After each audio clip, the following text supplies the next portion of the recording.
Huh? Is it pointed that way? It's pointed that way. I was just Yeah, not trying to get you all. Okay, so let's look at this one. Remember, we're determining, is he consistent or is he inconsistent?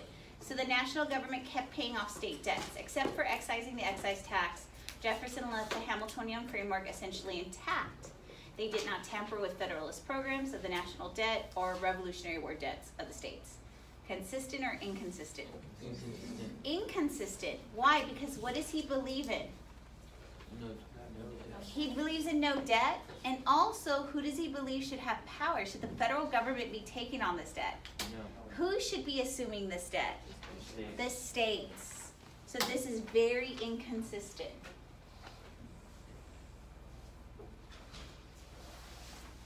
The next one, he ended the excise tax. Jefferson actually kicked away only one substantial prop of the Hamiltonian system.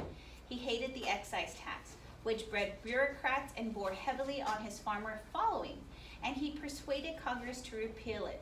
His devotion to principle thus cost the federal government $1 million a year in urgently needed revenue. Consistent. Okay, consistent. Oh, both. Okay, so we're gonna check both. This is both. Why would y'all say this is consistent? Because he. Those are his people. He's helping out his peeps, right? His common men, the farmers. Why is this inconsistent?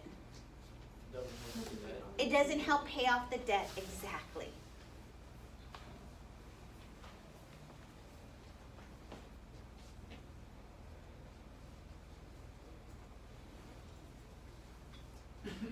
The next one, he gets Congress to impeach Samuel Chase. Jefferson urged the impeachment of the arrogant, tart-tongued Supreme Court Justice Samuel Chase.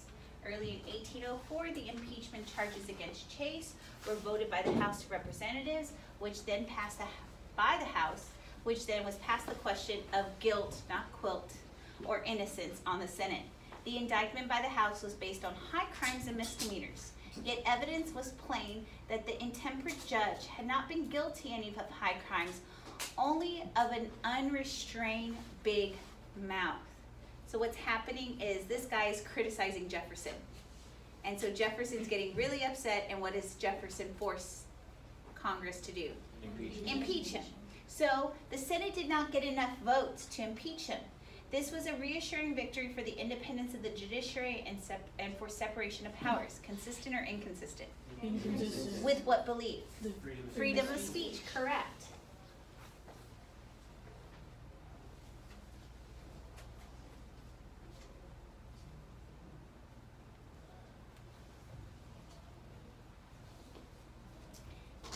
The next one, he gets Congress to repeal the Judiciary Act of 1801.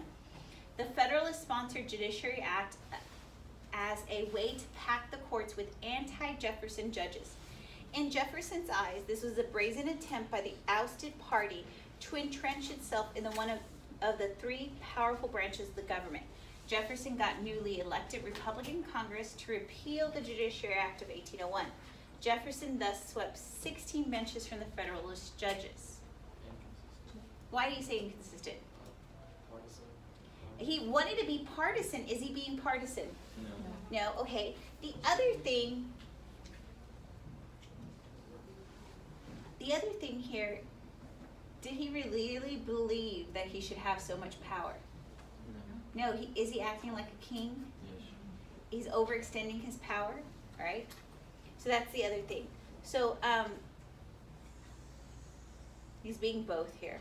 And this is going to play into our study guide because a lot of us had issues with the Marbury case. A mild tariff. Jefferson didn't repeal the mildly protective tariff.